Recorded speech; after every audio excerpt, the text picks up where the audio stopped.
Shalom, shalom, shalom. Nous sommes à l'émission Allons en eau profonde. Et aujourd'hui, nous avons pour thème, le Seigneur a mis une différence entre toi et eux. Veille la conserver dans ton esprit. Le Seigneur a mis une différence entre toi et eux. Veille la conserver dans ton esprit. Bien-aimés, avant de rentrer dans les vifs du sujet, toi et moi, nous allons proclamer ce psaume 91. Tu vas t'approprier de ce psaume, tu vas proclamer comme c'est toi-même qui l'as écrit. Seigneur Jésus, tu as dit dans ta parole que celui qui demeure sous l'abri du Très-Haut repose à l'ombre du Tout-Puissant. C'est pourquoi moi, Pika Sévérin, j'ai dit à l'Éternel, mon refuge et ma forteresse, mon Dieu en qui je me confie. Car c'est toi qui me délivres du filet des l'oiseleur, de la peste et de ses ravages. Tu me couvriras de tes plumes et je trouverai un refuge sous tes ailes. Ta fidélité est un bouclier et une cuirasse pour moi. C'est pourquoi je ne craindrai ni les terreurs de la nuit, ni la flèche qui vole de jour. Alléluia. Ni la peste qui marche dans les ténèbres, ni la contagion qui frappe en plein midi. Que 1000 tombent à mon côté et 10 000 à ma droite, je ne serai pas atteint. De mes yeux seulement, je regarderai et je verrai la rétribution des méchants. Car, Éternel, tu es mon refuge. Et je fais de toi ma haute retraite.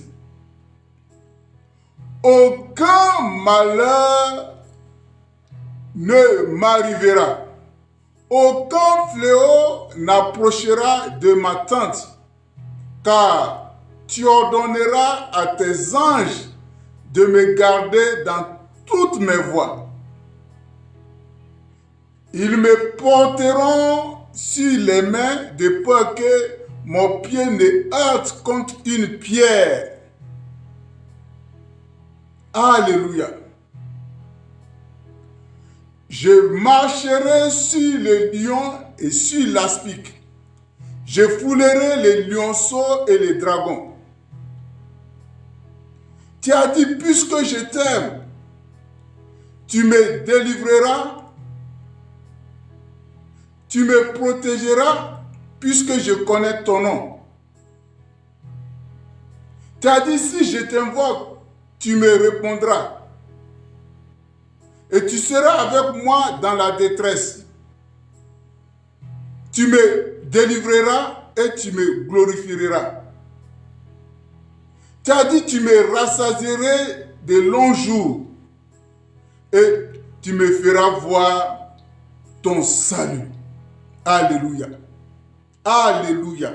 Bien-aimés, des fois, nous devons proclamer ces psaumes, nous devons les approprier. Nous devons prendre ces psaumes comme une prière, comme une proclamation. Bien-aimés,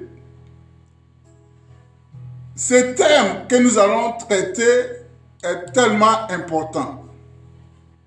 Le Seigneur a mis une différence entre toi et eux. Veille la conserver dans ton esprit. Bien-aimés, nous allons lire aujourd'hui beaucoup de textes. Mais déjà, j'aimerais que tu prennes Exode 8. Exode 8. 21 à 23.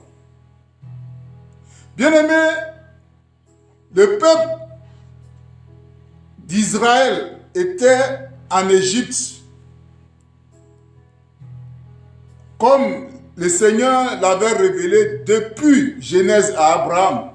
Sache que tes descendants seront dans un pays qui n'est pas le leur et ils seront asservis pendant 400 ans. Mais lui, Dieu, il va se souvenir de son peuple pour aller les délivrer. Effectivement, Israël était en captivité en Égypte.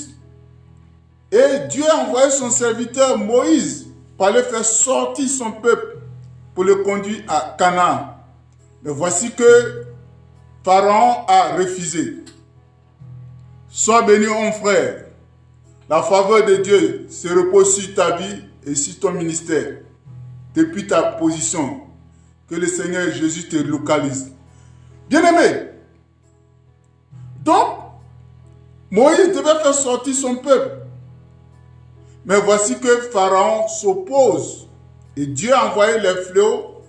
Et à un moment, Dieu, qui sait que son peuple était en Égypte, a mis une différence entre son peuple et les Égyptiens.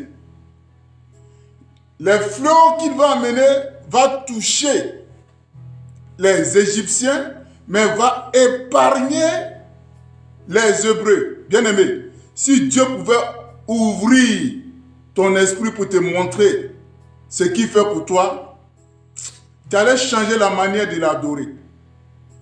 Si Dieu pouvait ouvrir ton entendement, ouvrir tes yeux spirituels pour te montrer combien de fois il te défend, tu allais changer ta manière de l'adorer. Mais comme tu ne vois pas, tu crois qu'il ne fait rien pour toi. Bien-aimé, dans Exode 8, à partir du verset 23, 22, 21 qu'on va lire, Dieu a envoyé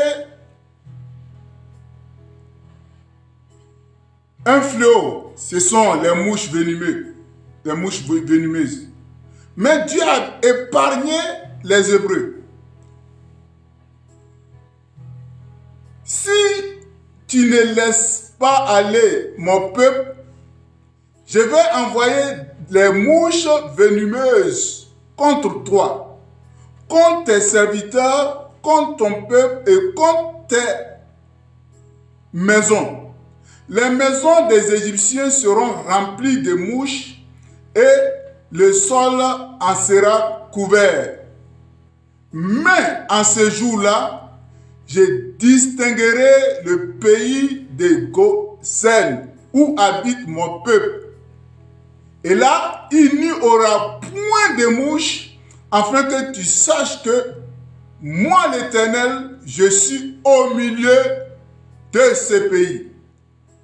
J'établirai une distinction entre mon peuple et entre ton peuple. Ce signe sera pour demain. Alléluia. Alléluia. Alléluia. Bien-aimé, ce que tu dois savoir, tu n'es pas n'importe qui. Dieu a mis son cachet. Dieu t'a localisé. Dieu a mis son empreinte sur toi. Bien-aimé. Au pays d'Égypte, il y a des Égyptiens et puis il y a les Hébreux. Donc Dieu a dit, il va mettre une distinction entre lui, son peuple, à savoir les Hébreux, et le peuple de Pharaon, les Égyptiens. Ce que tu dois savoir, au pays d'Égypte, Pharaon avait son peuple et le Seigneur avait aussi son peuple. Et les deux peuples vivaient côte à côte. Ils vivaient ensemble et partageaient les mêmes circonstances. Alléluia. Que tu sois étranger, que tu sois autochtone, nous qui vivons ici en Hexagone, Quand ils ont dit il y a coronavirus, c'est tout le monde. Donc, voici que le peuple partageait les mêmes circonstances, les Hébreux comme les Égyptiens. Mais, alléluia, mais il y a entre eux une différence. Parce que Dieu en a décidé ainsi. Au travers les mêmes événements, on verra une distinction s'établir entre le peuple élu de Dieu et les enfants de ce monde, et les enfants d'Égypte, qu'on qualifie les enfants de ce monde. Bien-aimé, toi tu es un citoyen céleste, même si pour le moment tu vis dans ce monde. Alléluia. Tu es un enfant de lumière. Alléluia. C'est pourquoi nous devons rester en assurance dans les épreuves. Ce que tu dois savoir, le Seigneur te fait savoir au travers de sa parole que le malheur arrive souvent au juste, mais lui, l'Éternel, il en délivre toujours. Alléluia. Tu dois être rassuré pendant les épreuves. Un enfant de Dieu ne doit pas avoir peur. C'est pourquoi Jésus-Christ te dit toujours, rassurez-vous, rassure-toi, bien-aimé. Bien-aimé, il y a eu une différence entre le peuple élu de Dieu et les Égyptiens. Bien-aimé, nous allons continuer dans Exode chapitre 9, 1 à 7. Il y a eu encore un autre fléau. Mais Dieu a épargné encore son peuple. Dieu a épargné son peuple. Bien-aimé, Exode 9, je vais te prendre à partir du verset 3. Voici, la main de l'Éternel sera sur les troupeaux qui sont dans les champs, sur les chevaux, sur les ânes, sur les chameaux, sur les bœufs et sur les brebis. Il y aura une mortalité très grave. L'Éternel distinguera entre les troupeaux des Israélites et les troupeaux des Égyptiens. Et il ne périra point de tout ce qui est aux enfants d'Israël. L'Éternel fixa le temps et dit, demain, l'Éternel fera cela dans le pays. Oh, bien-aimé, ton Dieu, il est trop fort, il est trop puissant. Et quand tu as la faveur de l'Éternel, tu ne devais pas avoir peur. Donc, ce que l'Éternel a dit, c'est ce qu'il a fait. Au verset 7, on dit, Pharaon s'informa de ce qui était arrivé et voici, pas une bête des troupeaux d'Israël n'avait péri. Alors que pour les Égyptiens, tous ont péri. Bien-aimés, Dieu met toujours une différence entre toi et les enfants du monde. Alléluia. Dieu a toujours mis une différence entre toi et les enfants du monde. Bien-aimé, si on continue, oui, tu peux prendre Exode 10, 21 à 23. Bien-aimé, ça je vais te lire, c'est très très très important. L'Éternel dit à Moïse, Exode 10, 21 à 23, l'Éternel dit à Moïse, étends ta main vers le ciel et qu'il y eut des ténèbres sur le pays d'Égypte et que l'on puisse les toucher. Moïse étendit sa main vers le ciel et il y eut d'épaisses ténèbres dans tous les pays d'Égypte. Est-ce que tu me comprends? Dans tous les pays d'Égypte, pendant 3 jours, on ne se voyait pas les uns les autres. Et personne ne se leva de sa place pendant 3 jours. Mais, alléluia, j'aime ce Dieu. Mais, il y avait de la lumière dans les lieux où habitaient les enfants d'Israël. Est-ce que tu comprends? Même pays. C'est comme ici, je suis dans ma maison et il y a eu les ténèbres. Dieu a envoyé les ténèbres. Dans ma maison, il y a la lumière et chez mon voisin, il n'y a pas de lumière. Dieu met toujours une distinction entre ses fils, entre ses enfants et les autres. Alléluia. Alléluia. Sois béni, mon frère Pat. Dieu te bénisse.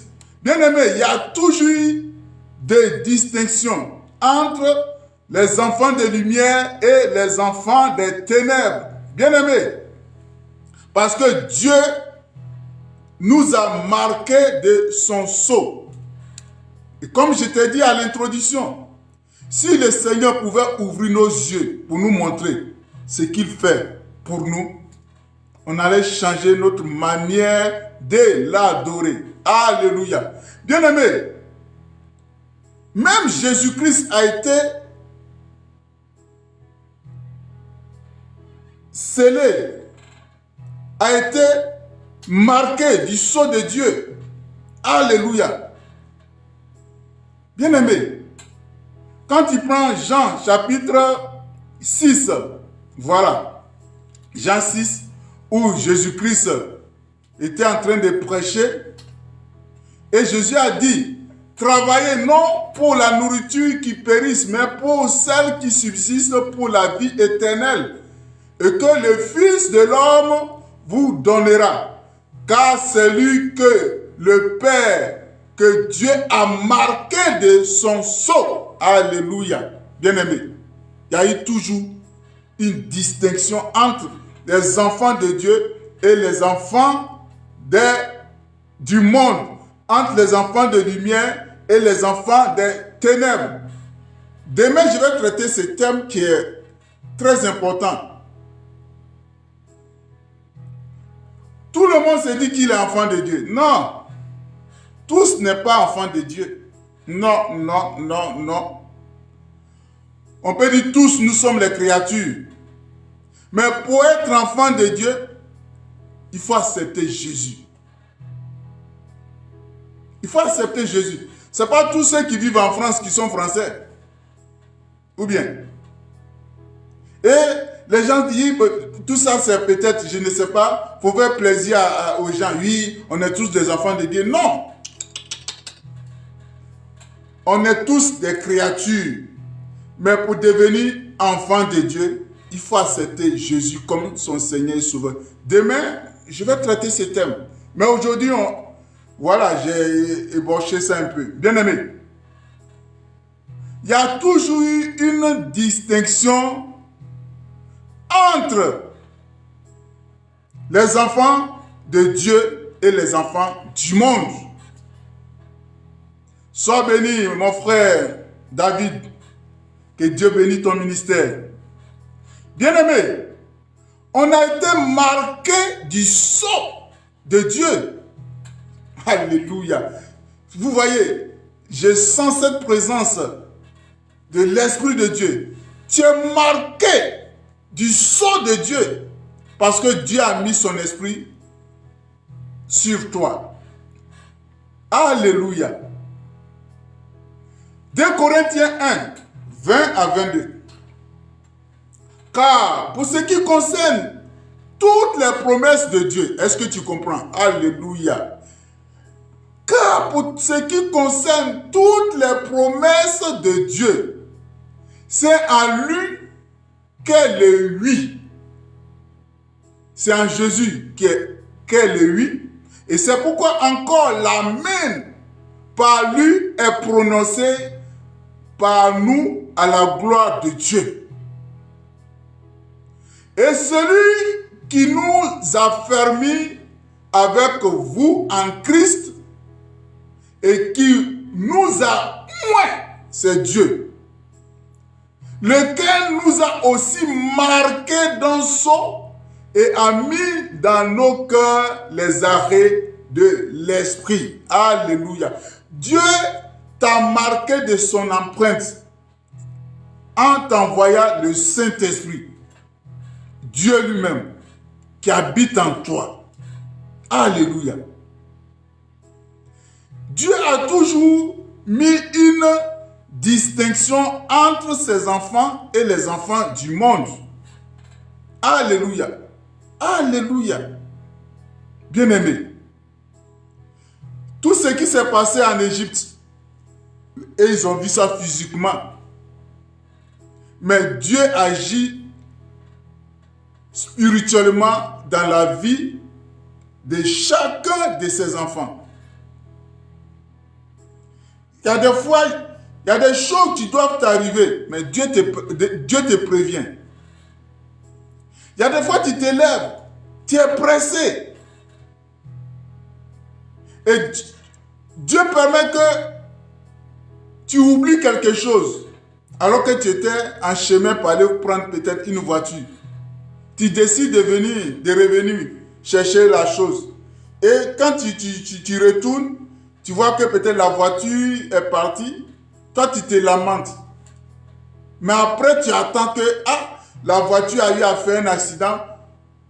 Tout son péri. C'est maintenant tu dis, tu rends gloire à Dieu. Dieu a toujours protégé ses enfants. Dieu a toujours délivré ses enfants. Alléluia. Bien-aimé, Dieu t'a marqué de son sceau.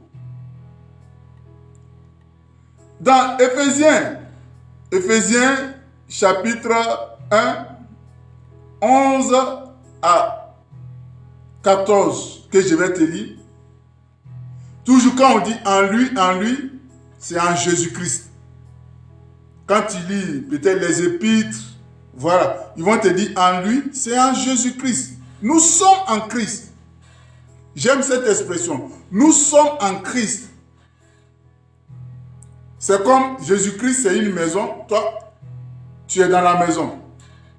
Normalement, pour que quelque chose t'arrive, il faudrait que ça touche Jésus. Mais comme ça ne peut pas le toucher, tu es sous sa bonne garde. Alléluia. Éphésiens 1, 11 à 14. En lui, nous sommes aussi devenus héritiers, ayant été prédestinés suivant la résolution de celui qui opère toutes choses d'après le conseil de sa volonté. Alléluia. Vous voyez comment la parole de Dieu est puissante. Vous voyez comment la parole de Dieu est puissante. En lui, nous sommes aussi devenus héritiers. Tu as hérité de Dieu. Tu as hérité de Dieu, bien-aimé. Tu as peur de quoi? Pour être héritier, il faut être enfant. Alléluia. Bien-aimé. En lui, nous sommes aussi devenus héritiers, ayant été prédestinés suivant la résolution de celui qui opère toutes choses d'après le conseil de sa volonté. Bien-aimé, Dieu est souverain. Il décide comme il veut. Bien-aimé, c'est pourquoi entre nous, il ne devait pas avoir de jaloux. Parce que c'est Dieu qui décide toutes choses. Et quand il lit le cantique de Anne, dans 1 Samuel 2, c'est Dieu qui fait mourir, c'est Dieu qui fait vivre, c'est Dieu qui fait ceci, c'est Dieu qui fait cela. Bien-aimé, tu ne devais pas être jaloux de ton frère, tu ne devais pas être jalouse de ta soeur. Alléluia. Je continue la lecture de Éphésiens 1, verset 12. Afin que nous servions à la louange de sa gloire, nous qui d'avance avons espéré en Christ. En lui, en Jésus, vous aussi, après avoir attendu la parole de la vérité, l'évangile de votre salut, en lui, vous avez cru et vous avez été scellés du Saint-Esprit qui avait été promise, lequel est un gage de notre héritage pour la rédemption de ceux que Dieu s'est acquis à la louange de sa gloire. Alléluia. Bien-aimés, Dieu met toujours une distinction entre ses enfants et les enfants du monde. C'est pourquoi, quand il poursuit la lecture de Éphésiens 4, le verset 30, l'apôtre Paul nous recommande de ne pas attrister le Saint-Esprit. N'attristez pas le Saint-Esprit de Dieu par lequel vous avez été scellés pour le jour de la rédemption. Alléluia. Alléluia. Dieu a toujours mis une marque. Dieu a toujours mis son empreinte sur ses enfants pour les localiser, pour les protéger, pour les épargner. Et le psaume 91 qu'on a proclamé a tout dit. Bien-aimé, ce que tu dois savoir, Dieu marque ses enfants. Dieu met son empreinte sur ses enfants. Et le diable aussi met son empreinte sur ses enfants. Dieu met son empreinte sur ses enfants. Le diable aussi met son empreinte sur ses enfants. Alléluia. Alléluia. Quand il lit Apocalypse, tu vas voir que Dieu a mis son sceau sur ses enfants et le diable aussi a mis son empreinte sur ses enfants pour les localiser. De la manière dont Dieu localise ses enfants, le diable aussi localise ses enfants. Et c'est par empreinte, c'est par le sceau que chacun met sur ses enfants. C'est comme la famille, tu as ta famille. Tu as ta famille, l'empreinte peut-être c'est le nom du grand-père que toute la famille porte. Soit de l'autre côté peut-être on va te dire que c'est comme ça se passe dans la famille. Donc, chaque famille a son empreinte. On va te parler des gènes, d'ADN aussi. Bien aimé. Dieu marque ses enfants, le diable aussi marque ses enfants. Bien aimé, dans Apocalypse 7, 1 à 4, tu vas trouver ça, comme il n'y a pas assez de temps. Apocalypse 7, 1 à 4. Apocalypse 9, 1 à 4. Je vais te lire Apocalypse 14, le verset 1.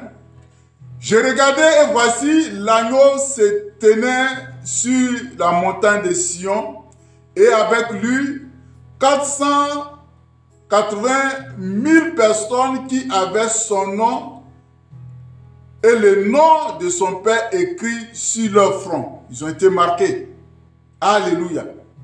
Ils ont été marqués. Alléluia. Bien-aimés, de la manière Dieu a marqué ses enfants, le diable aussi a marqué ses enfants. C'est pourquoi on va te parler dans l'Apocalypse du chiffre de 666. Le signe de la marque. Bien-aimé. Les signes de la bête. Bien-aimé. Dieu fait une distinction entre ses enfants et les enfants du malin pour mieux les localiser et les protéger. Bien-aimé, ça s'est passé physiquement en Égypte, mais spirituellement, ce que Dieu fait pour toi, s'il pouvait te montrer, alléluia, s'il pouvait te montrer, tu allais changer ta manière de l'adorer. Bien-aimé, donc en Égypte, il y a eu des mots que Dieu avait envoyés, mais Dieu a épargné son peuple. Dieu a épargné son peuple pour que Pharaon puisse voir la différence entre les enfants de Dieu et les enfants de Pharaon. Alléluia. Alléluia. Bien-aimé, je vais te prendre encore dans le livre de Exode. Dans le livre de Exode. Exode,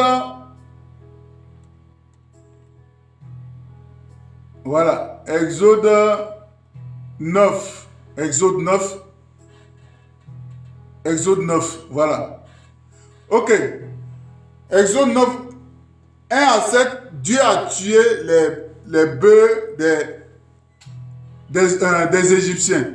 Mais à partir du verset 25 au verset 26, il y a eu un fléau aussi là-bas. Mais Dieu a épargné encore ses enfants. Verset 25 de Exode 9. Dieu a envoyé la grêle. Et la grêle a frappé tout le pays d'Égypte. Mais ça a épargné là où habitaient les Hébreux. Je lis la parole de Dieu. La grêle frappa dans tout le pays d'Égypte, tout ce qui était dans les champs, depuis les hommes jusqu'aux animaux. La grêle frappa aussi toutes les herbes des champs et brisa tous les arbres des champs. Ce fut seulement dans le pays de Gozen, où étaient les enfants d'Israël, qu'il n'y ait eu point de grêle. Alléluia. Alléluia. Dieu nous protège. Dieu a toujours protégé ses enfants. Bien-aimé, garde ça dans ton esprit, que Dieu met toujours une différence entre ses enfants et les enfants des autres. Entre ses enfants et les enfants des autres. Entre les enfants de lumière et les enfants des ténèbres. Bien-aimé, est-ce que tu comprends? C'est pourquoi nous devons compter sur notre Seigneur. Nous devons compter sur notre Seigneur Jésus-Christ de Nazareth, qui a envoyé son esprit sur nous, le Saint-Esprit. Alléluia. Le Saint-Esprit, c'est le sceau que Dieu a mis sur nous. Alléluia. C'est pourquoi nous ne devons pas l'attrister. Nous ne devons pas l'attrister. Nous devons nous laisser guider par l'Esprit de Dieu. Comme Éphésiens l'a dit, nous sommes scellés par l'Esprit de Dieu pour le jour de la rédemption. Est-ce que tu comprends?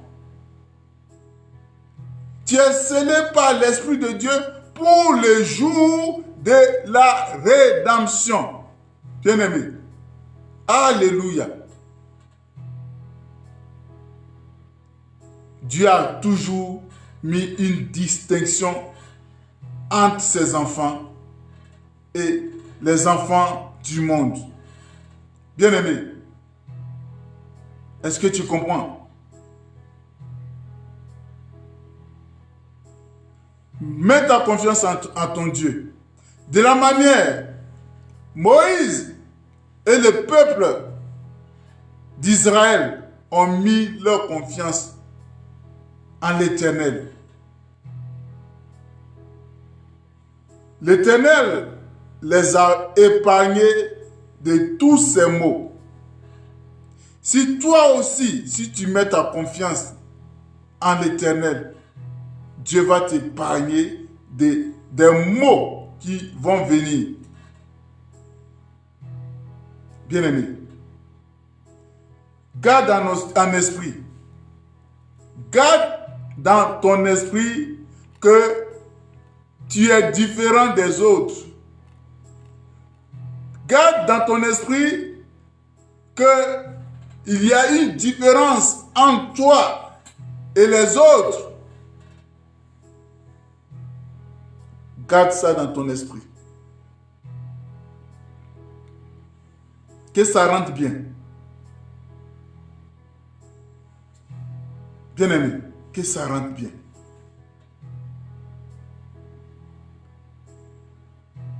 Tu n'es pas comme eux. Tu n'as pas l'esprit du monde, mais tu as l'esprit de Dieu qui vit en toi. Bien-aimé, ce n'est pas l'esprit du monde qui te conduit, mais c'est l'esprit de Dieu qui te conduit. Si tu es conduit par l'esprit de Dieu, tu seras toujours épargné. Parce que le Saint-Esprit va te révéler les choses. Le Saint-Esprit va te guider. Et le Saint-Esprit va faire que tu seras épargné de beaucoup de maux. Mais celui qui est guidé par son propre esprit ou par l'esprit du monde, il n'a pas de repère.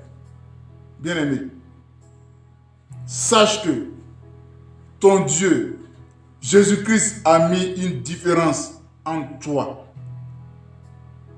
et les enfants des ténèbres.